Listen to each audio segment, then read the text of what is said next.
Okay, first thing you do is turn on the oven. Second thing is you grease your pan lightly.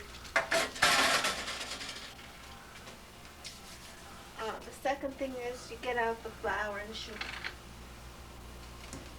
You could have it out already.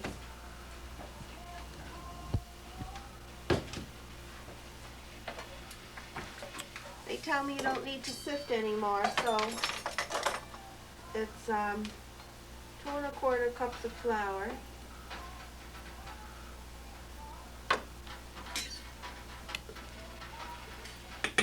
1,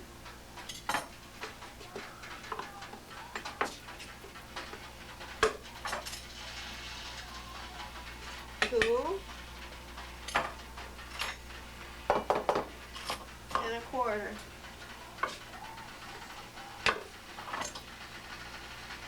Don't shake it down or it'll be too much flour. Just do it like that. Okay, you're done with the flour.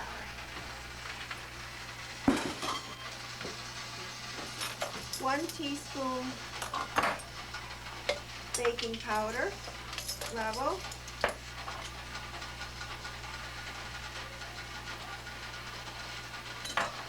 1 teaspoon baking soda.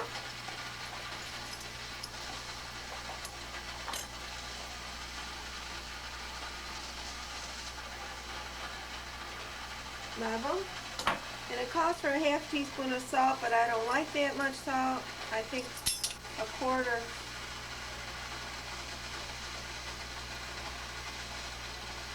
I think a scant 1/4 teaspoon is plenty. Then I get rid of these ingredients on my cupboard because I don't have enough room to work. Don't mix the dry ingredients. No need to sift any longer. Okay, now I take a 1/2 cup of Crisco or butter, whichever you prefer, shortening. I'm going to use Crisco. Sometimes I use butter, but I think today I'm going to try using Crisco.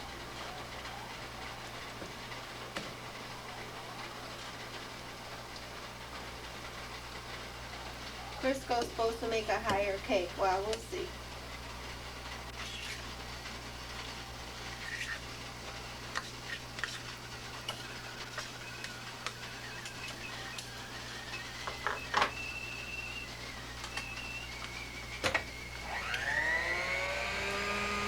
You cream the Crisco with a 1.5 cups of sugar gradually.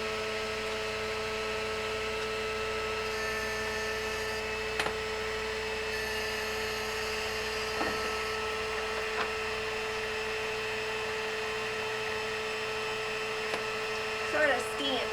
I try to cut down a little bit on the sugar.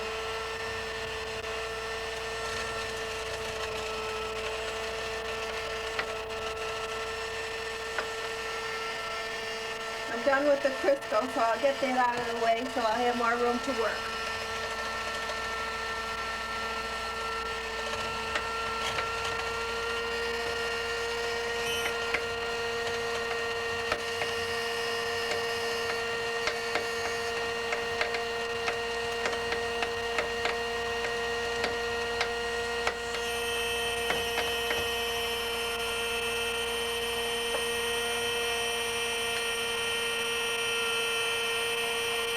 Scrape the sides of the bowl.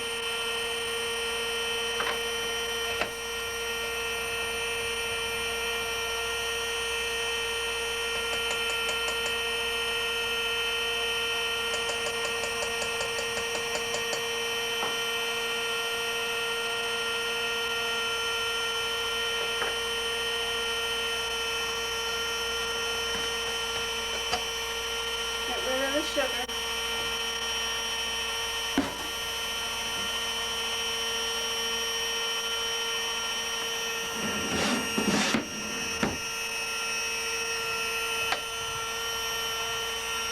Calls for a cup of buttermilk.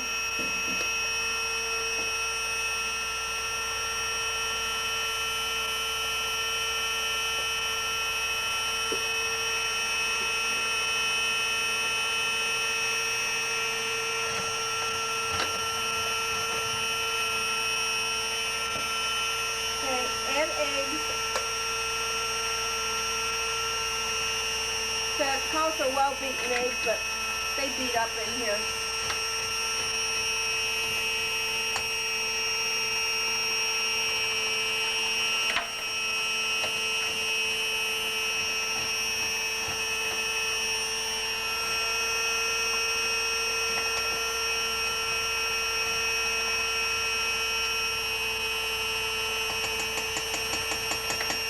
Beat until fluffy.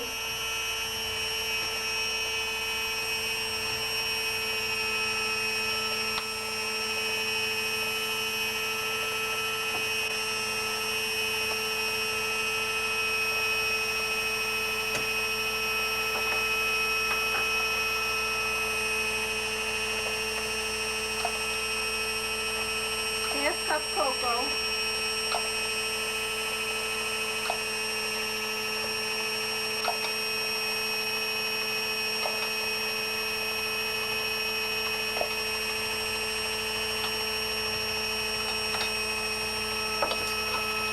To be mixed with 1/4 cup of boiling water to a smooth paste. No, excuse me, 1/3 cup boiling water.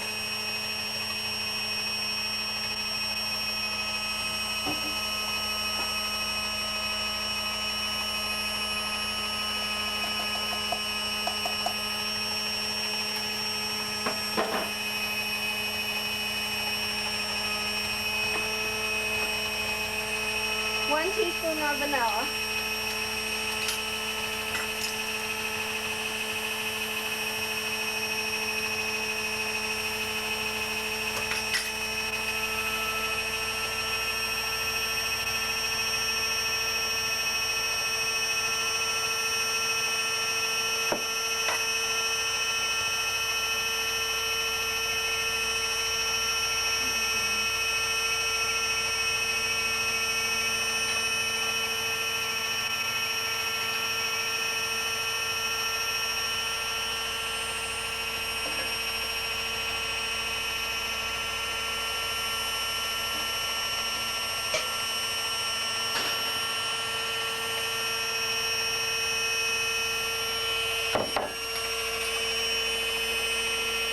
Make a smooth paste with the boiling water.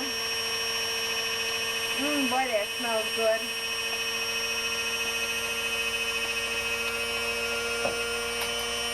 This should really rotate by itself.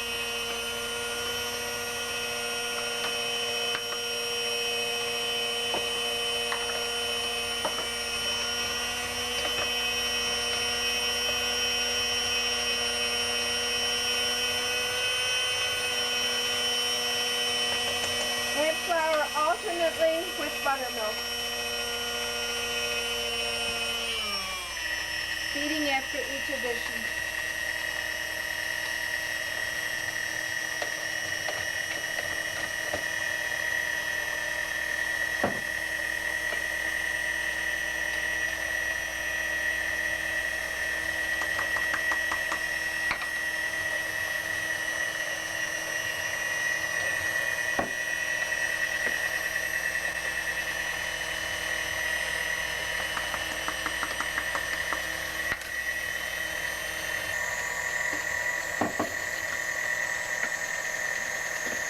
You begin with flour and end with flour. Always. It's a rule.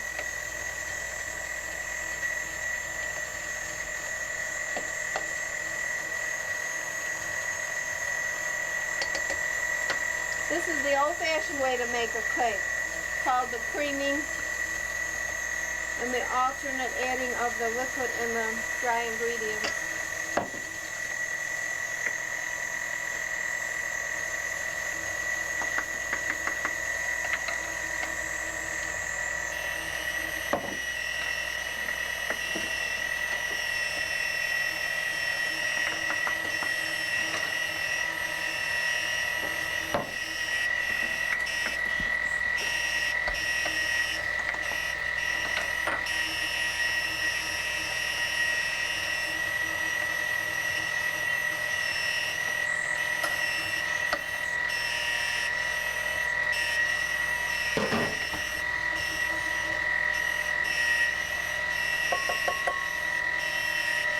Okay,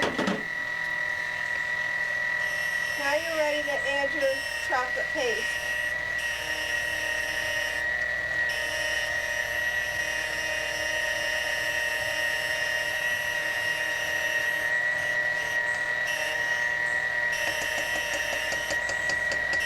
I've been making this chocolate recipe, I'd say, about 35 years. It used to be on the box of the Hershey Cocoa.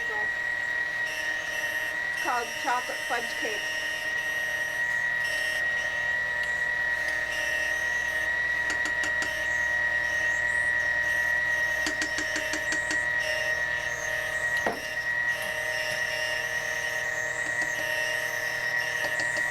Oh, more than 30, about 35, 36 years.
It looks well beaten now.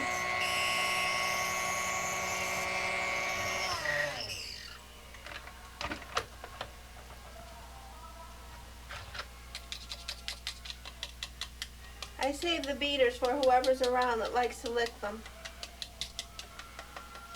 because it tastes good.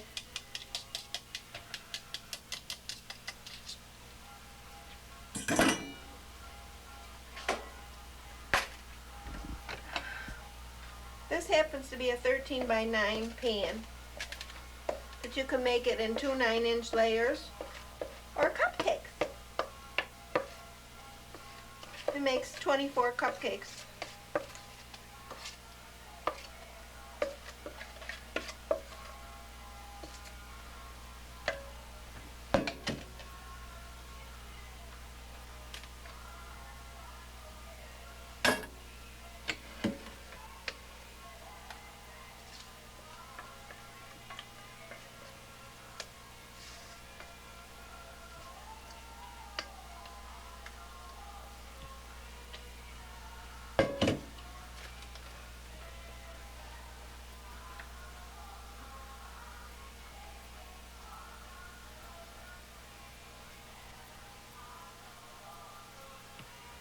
Okay, there you are, 350 for about 40 minutes.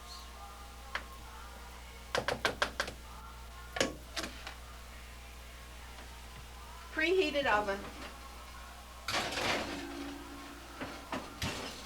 40 minutes.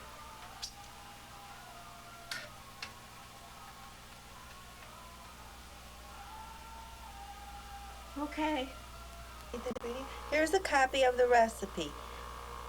Chocolate fudge cake, which first appeared on the Hershey Cocoa box many years ago. Doesn't appear there anymore. But this is the recipe. I've been making it for about 36 years or more. 2 1/4 cups sifted flour, 1 teaspoon soda, 1 teaspoon baking powder, 1/2 teaspoon salt. I only use 1/4 of a teaspoon though. 1/2 cup shortening, 1 1/2 cup sugar, 1 1/4 sometimes, depends how I feel. 1 teaspoon vanilla, 2 eggs, 1 cup sour milk. I think buttermilk is best.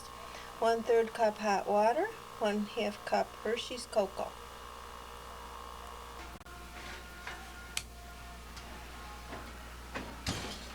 Okay, now you let it cool. And you can frost it when it's cool. I intend to cut it in squares and put a dab of whipped cream on each square. Boy, does it smell good.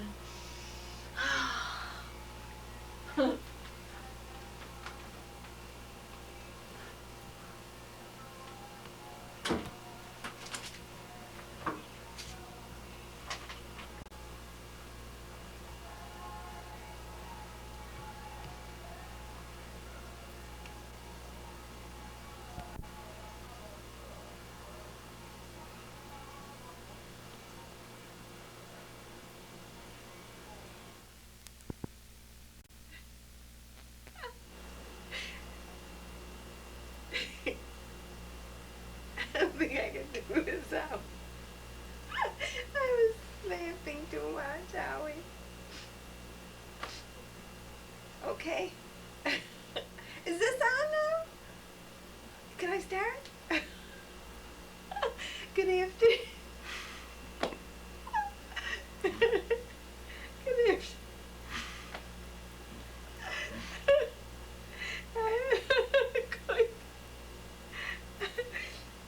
This is the last one.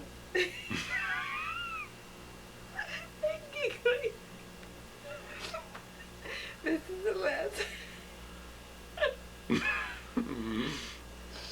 How to make the basic crate for bunsies, the leaves for bunsies.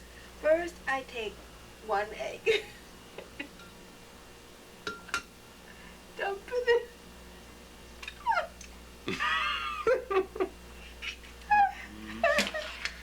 Then I take 2 eggs and dump it in. Oh! I don't want to get these shells in there. 2 eggs. And then 3 eggs. Oh, cause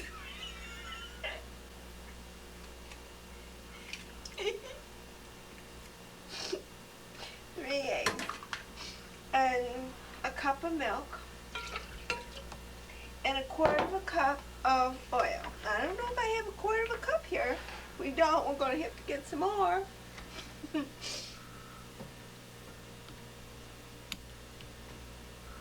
Just a 1/4 cup. What do you know? Don't have to refill. Okay. Okay. Mix it up good. And 3/4 cup of flour.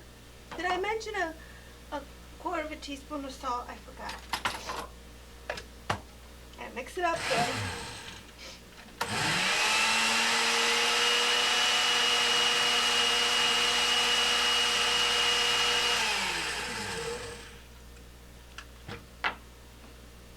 I think I'll mix it some more.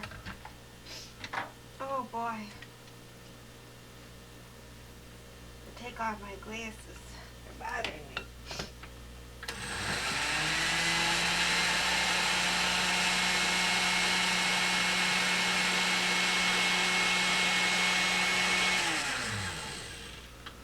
And refrigerate one for 1 hour for the batter. Okay? That's all. That's all.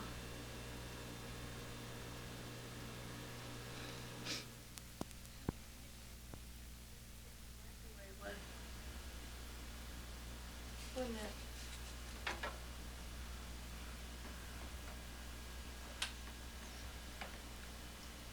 Part 2. Part 2. Here we have farmer's cheese, about a pound. I buy this at the Green Union. Comes in fresh on Wednesday. See how you take it apart now? See? Go like this.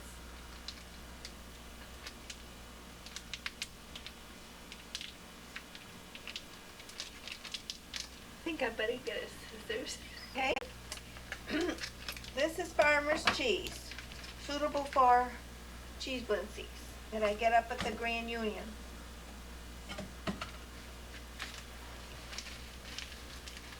Okay, now I sort of mush it up a little bit, chop it up. See? And take another egg, dump it in. without the shells this time. See?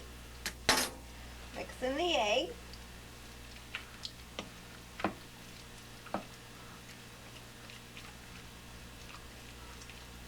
This is for the filling, by the way, that we fill the cheese blintsies with. And boy, we like this. Farmer's cheese is absolutely the best. Cottage cheese is too watery. Cream cheese is too funky. But this is just perfect. And since I've been using this nice cheese, everybody likes my cheese blintsies. And I take a little sugar and I sprinkle it over just a bit to sweeten the cottage cheese or the cheese. And I take a little cinnamon and I sprinkle a little cinnamon in there too, so that I have a nice mixture. Notice. And this will be the filling that I use for the leaves.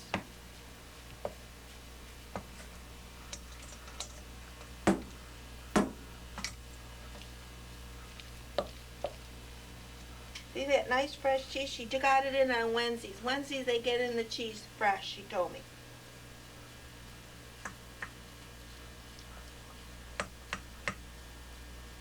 Okay, that's all there is for the filling. And I'll be making the leaves very shortly for part 3. Finish.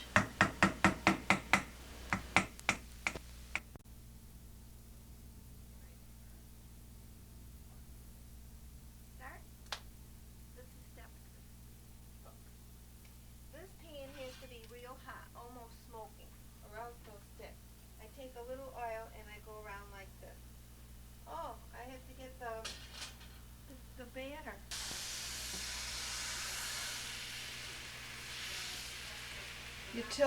You tilt it around. It's got to be thin.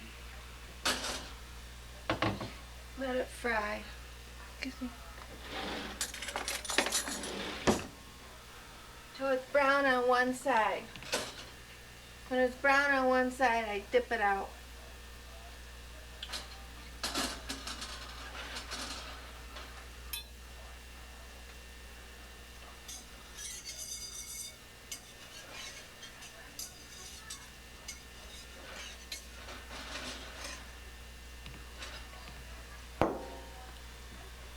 Oh, it's stuck. This is what I don't want it to happen. Ouch!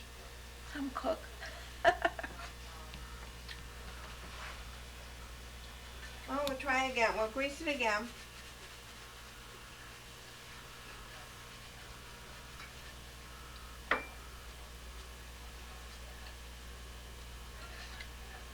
You pour it on over, not on the stove, because it will cook too fast if you do it over the stove. Okay. Gee whiz, I ruined one. Well, I could use it.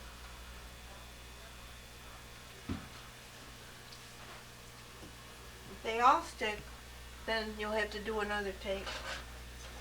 Ugh.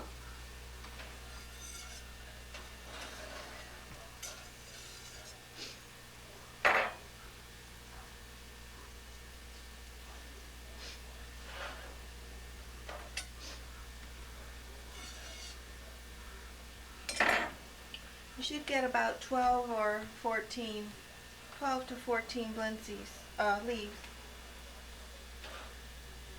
Let's try this now.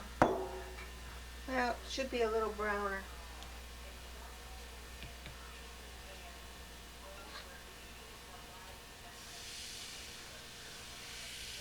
See how you tilt it around?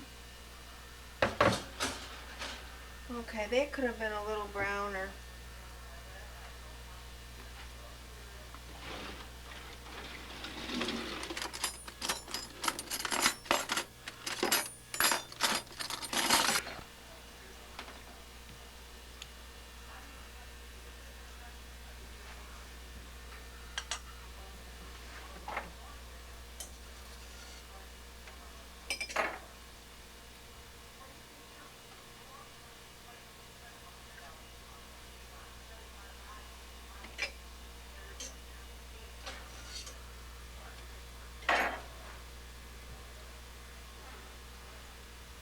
taking this?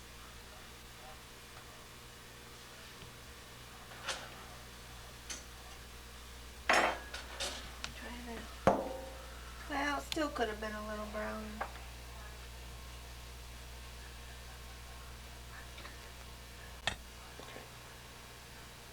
See how you fill it? You put in a little at one end, then roll it up like this, and go like that. Take another spoonful, put it on the edge, roll it up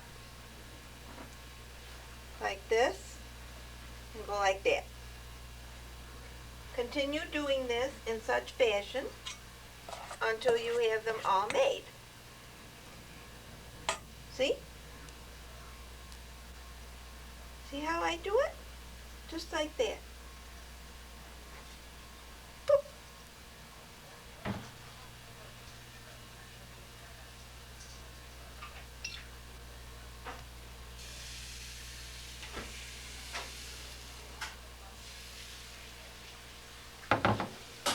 Notice I don't pour it over the stove. Leave the pan on the stove and then pour it. I take the pan off the stove. Otherwise it'll cook as you fill it. It's no good.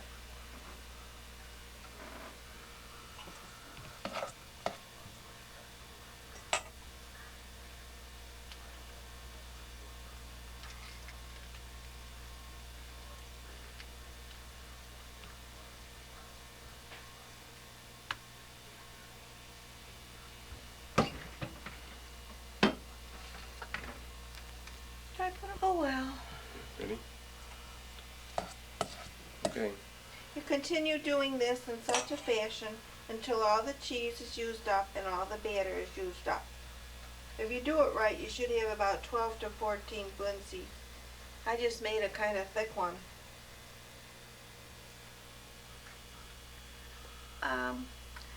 And that's all there is to it. And then you just fry them up and serve with cinnamon and sugar, sprinkle a little cinnamon sugar on top, or else some people like sour cream with cheese blintzes. And they are good, guaranteed. So long.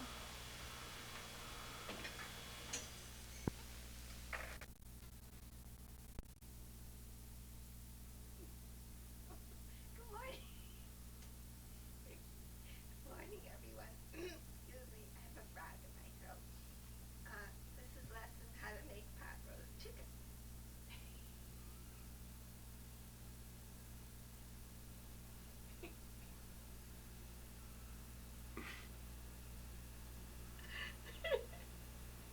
I don't think I can do this.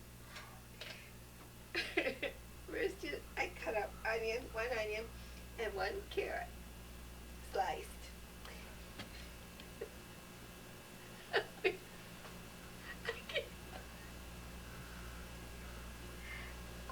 I can't do this. Come on. Then I take the chicken, which has been eighth into eighth and cleaned. And then I season each piece.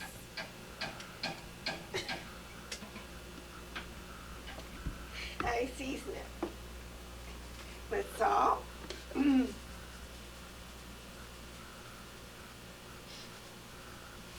pepper,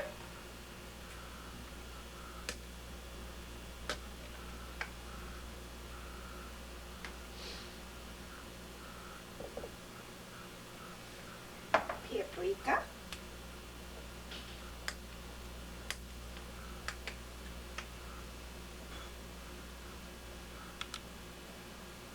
and garlic salt or powder, whichever you prefer. I rub it in. Rub-a-dub-dub. 3 men in a tub.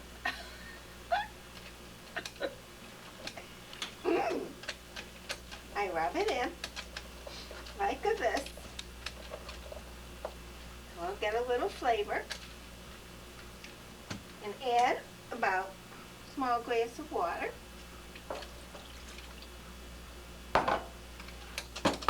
Put the cover on. Open the steam then. Place it in the oven at 350 until tender, which is about 2.5, 3 hours. Finish.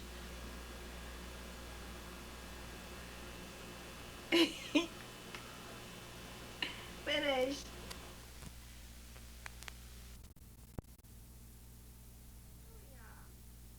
Okay, folks, this is a finished product. The last half hour, I took the cover off the pan so that the chicken would brown nicely. And in between, I basted it occasionally to make it nice and juicy and tasty. Doesn't that look good? We're going to have this with kashi. And in a minute, I'll show you how to make the kashi. Toodaloo.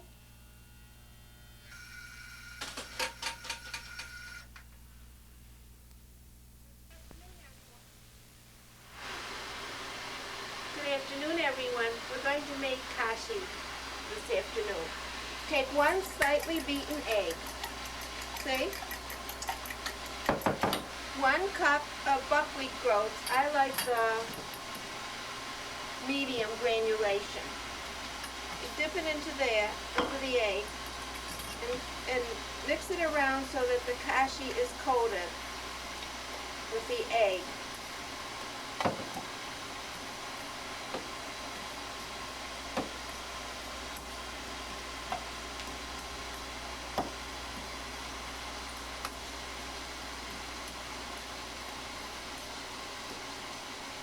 Then I put it in the frying pan on a medium-high flame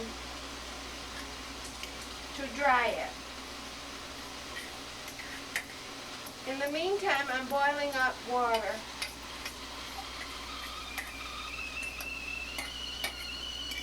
The water's boiled.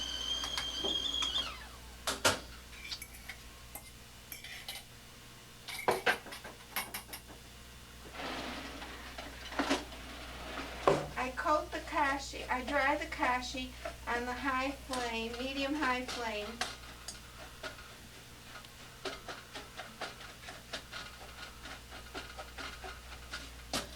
Like so.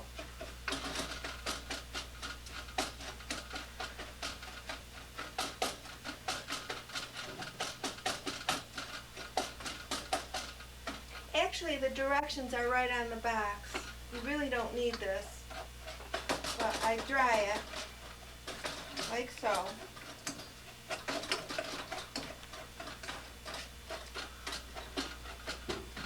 Then I add 2 cups of boiling water.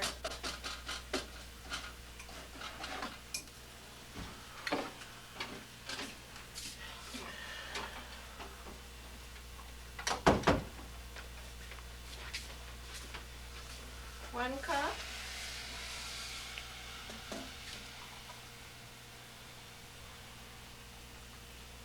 2 cups.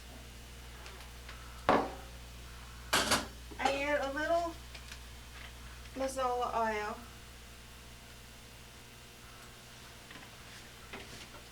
And about a teaspoon of salt.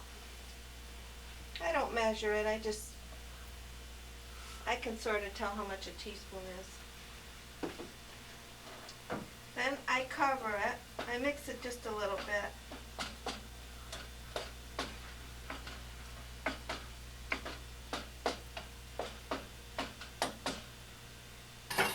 Turn the heat down to about a low. Put the cover on the pan and let that cook for about 15 minutes. And then you'll have nice fluffy kashi. Good. Finished. Fade it out. Okay, let's set the table.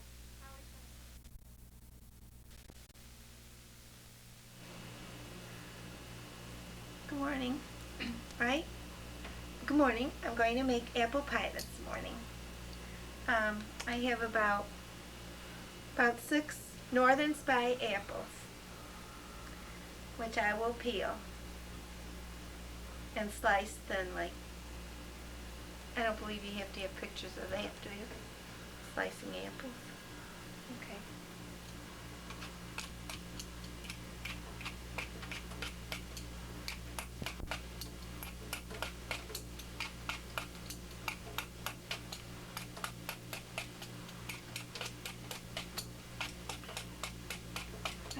take any pictures of this, Howie. Everybody knows how to slice apples.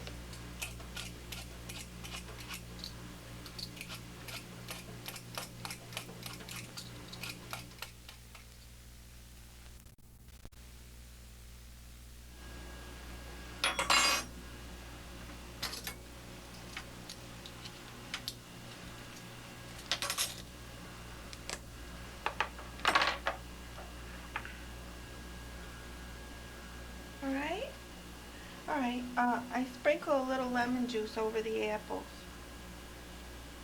See? Like this. I guess that gives it a little flavor. The tartness. But only use Northern Spy apples. Any other apple is worthless. About 3/4 cup of sugar. Half a teaspoon of cinnamon.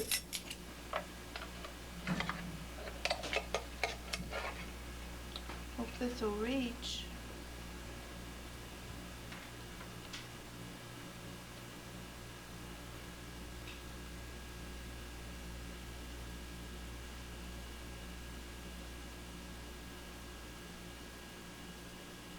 Okay, half a teaspoon of cinnamon and 1/4 teaspoon of nutmeg.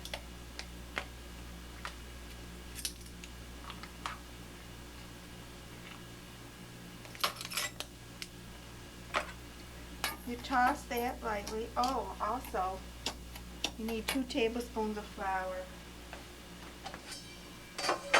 That's so it won't run.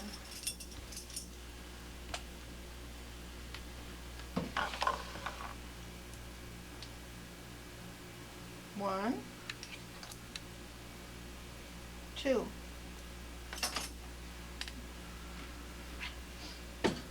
You toss lightly.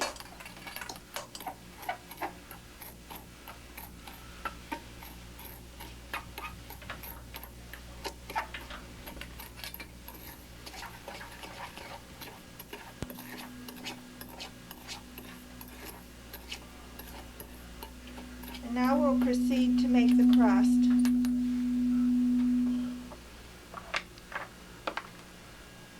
Guess I can put this lemon away.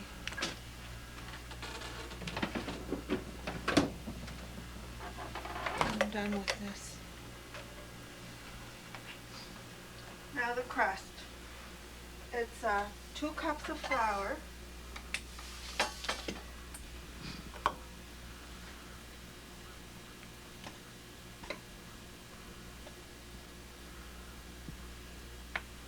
One,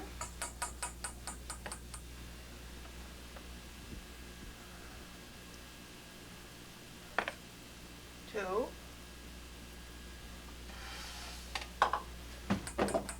2/3 cup of Crisco. Now this recipe calls for a little salt in the crust, but the last time I made it I forgot to put the salt in, and no one knew the difference in why add salt if you don't really need it, right? I can't see adding salt if it isn't necessary.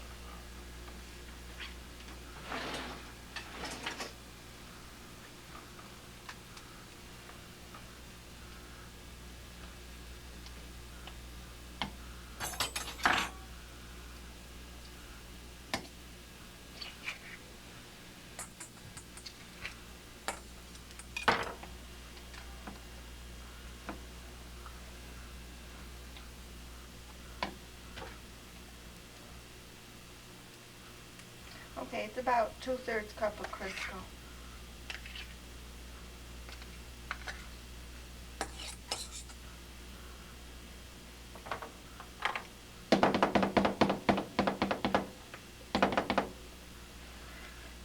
I suppose if you think you want a little bit of salt, you could just put a dash in there, just like that. Now with a pastry blender, you cut in the Crisco and the flour till it's the size of, small peas. You cut it in till it's crumbly with your pastry blender.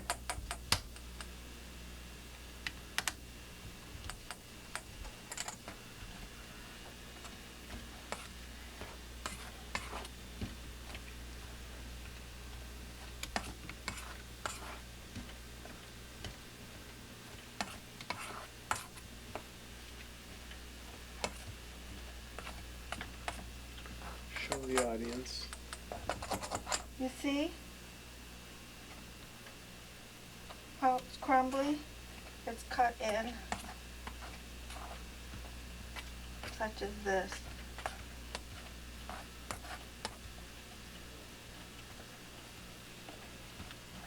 You can use the food processor, but I find this is just as simple. Then about 4 or 5 tablespoons ice cold water. I usually let it take out a couple cubes from the refrigerator so that it's be sure it's cold. Calls for cold water. You sprinkle it over. 1, 2, 3, 4. Let's see how that works. Take your fork and mix it until it forms a ball. You can see then if you need more water to make it stick.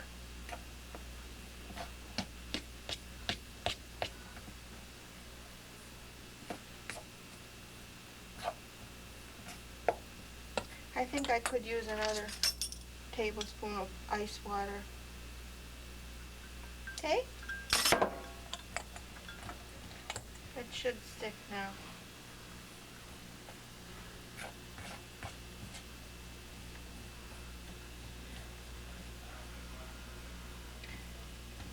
How you didn't bring down the pie tin, did you? The pie tin that I asked you to get a pie? Would you like it? Half-day then.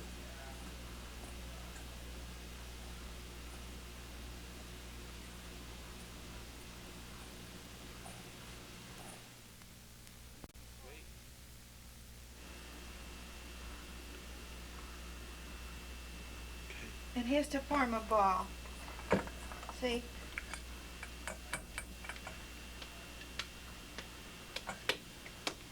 Rub-a-dub-dub, 3 men in a tub. Who do you think they be? The butcher, the baker, the candlestick maker. Dee-dee-dee-dee, all 3. Okay. Now I'll cut it in half. Because this is a 2-crust pie.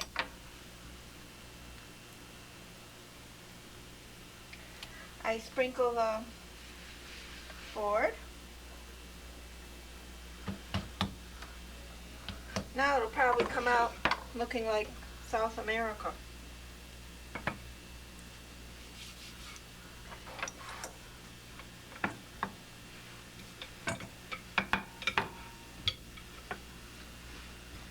Try to keep it round, but it doesn't always work.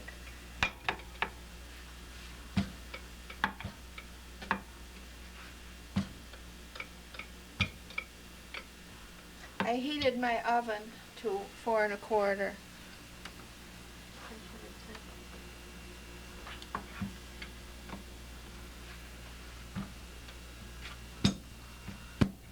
I don't pretend to be an expert pie maker.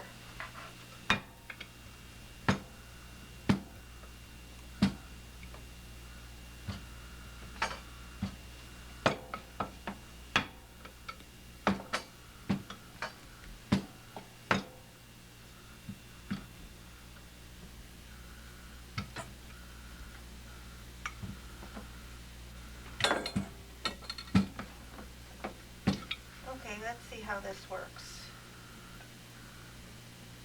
Fits in there very nicely.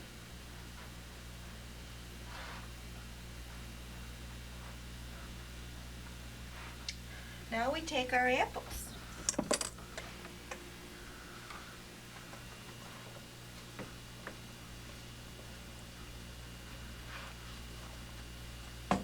And we sprinkle our mixture, our sugar and cinnamon and flour mixture over it.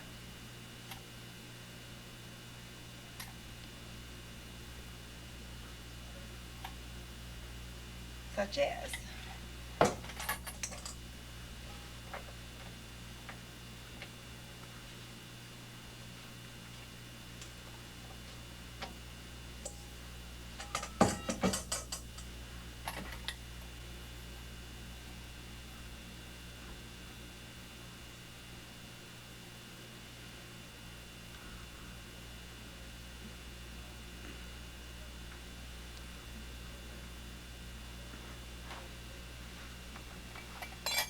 Now I will proceed to make the top crust.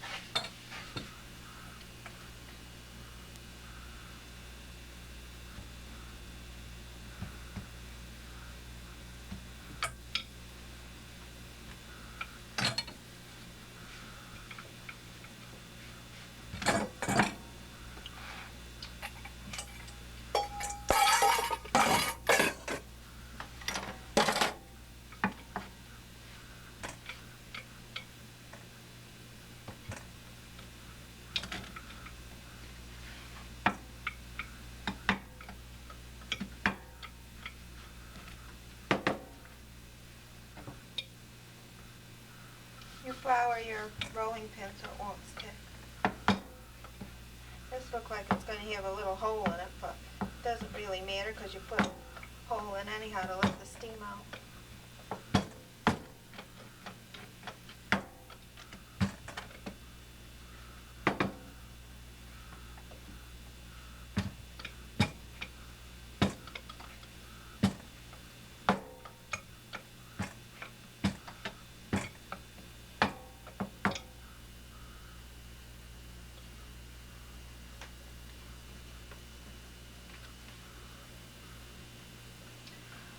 Oh, some people put butter or margarine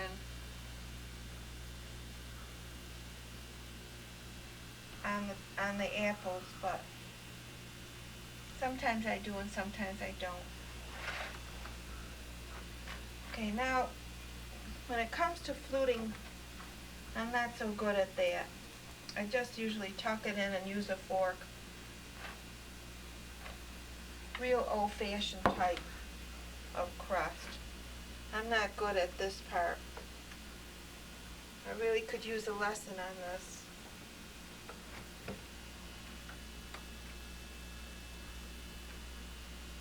If you have too much crust, you can cut it. Where's my fork? This is what I usually do. I go around and prick it like this.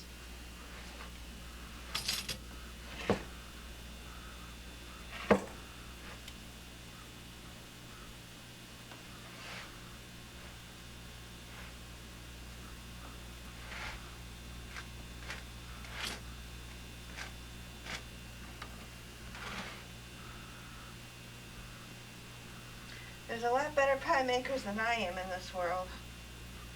But if you want my pie, this is how I do it.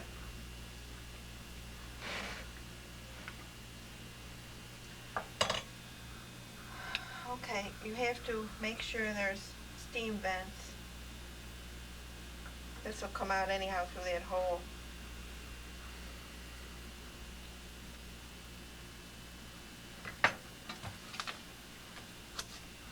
If you want, you can sprinkle the top with a little sugar for that professional look.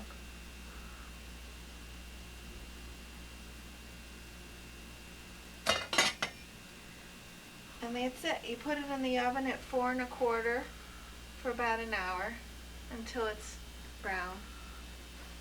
That's all. Okay?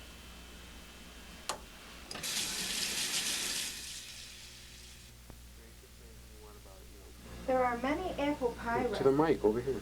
Where? There are many apple pie recipes, but I found this one to be very good. It's Kate's apple pie, taken from a seed catalog. I believe it was Miller's seed catalog.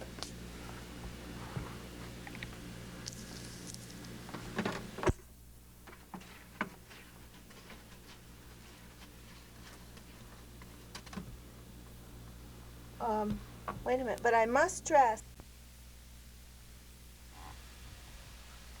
Here we have our finished apple pie. It was done in 50 minutes at 4 1/4. Looks good enough to eat, doesn't it?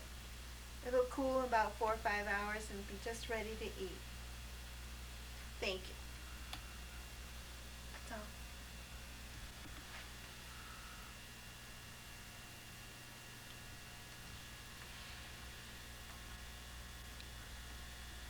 Okay.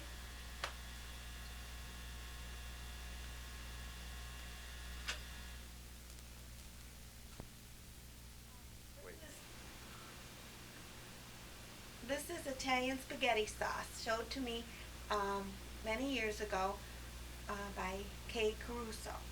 First, I pour in a little olive oil to cover the bottom of the pan. About that much. You see that?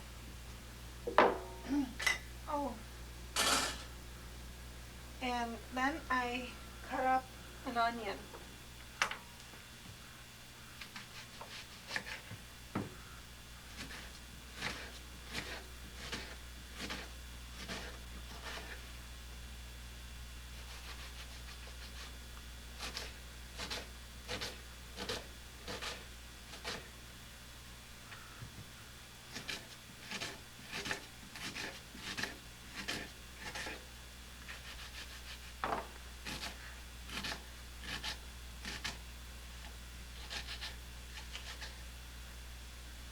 Okay, I have 2 cloves of garlic. I put that in the pan.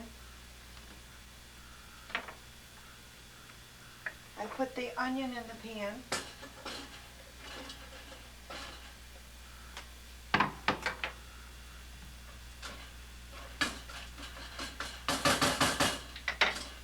I let that fry in the olive oil on a medium fire for about 10 minutes.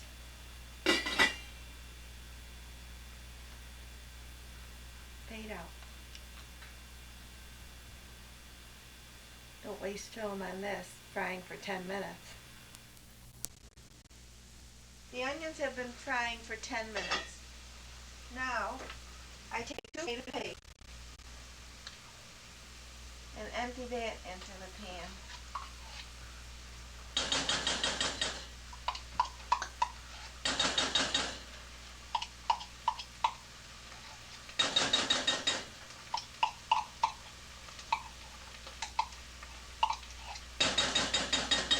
One,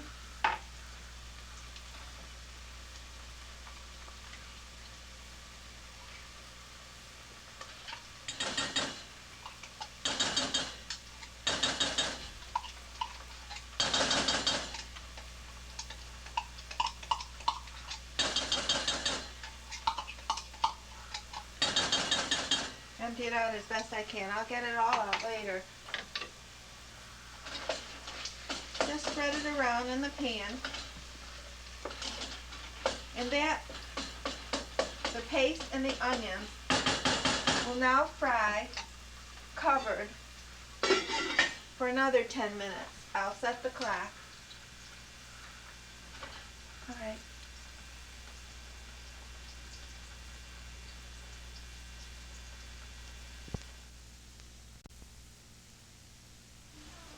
Okay, this is 10 minutes now. The clock is just about going to ring. In the meantime, I stirred it occasionally to make sure it wouldn't burn. But frying it like this gives it a good flavor.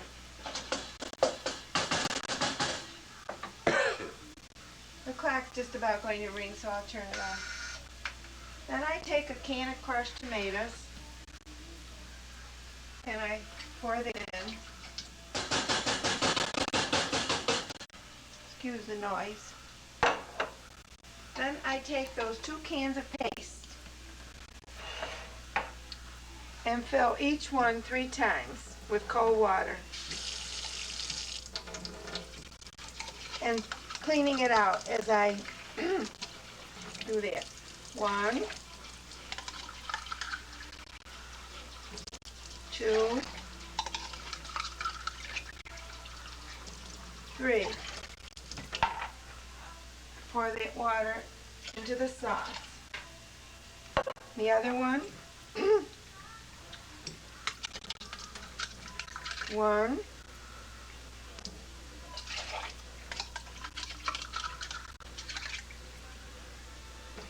2,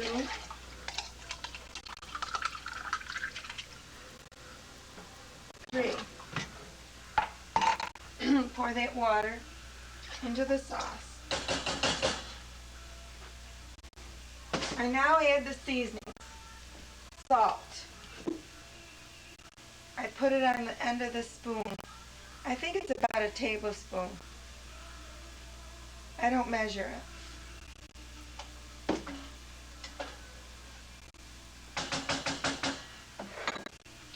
Pepper.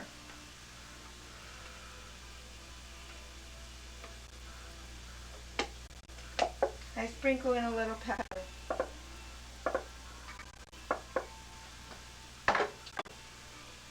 A handful of parsley flakes. I don't measure this either. About that much. Parsley flakes. Handful of oregano. See? A handful of sweet basil. That's what gives it good flavor. Stir it around. Add about 3 sliced peppers.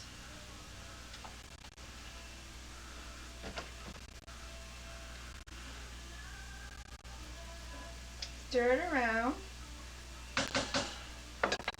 Cover. Let it simmer on a medium-low flame for about 2 hours. That's what makes it nice and thick. The longer it cooks, the thicker it gets. And that's all there is to it. And my family likes this sauce better than the fancy Italian restaurants. Amazing, but they do like it. And you just stir it once in a while. Okay.